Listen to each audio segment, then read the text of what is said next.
મારો હાથ અડી લે ધ્વની. ચલો આરતી કરો ભાઈ. તો તારે નહીં.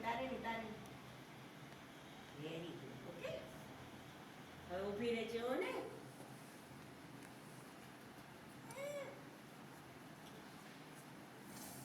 હાલો ધ્વની, હાથ અડો મારો, હાથ અડો મારો, હાથ અડો. Very good.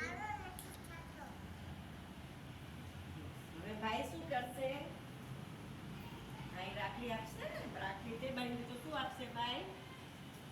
ભાઈ ચોકલેટ આપશે. અને તું શું ખવડાવીશ એને? પેંડો ખવડાવ.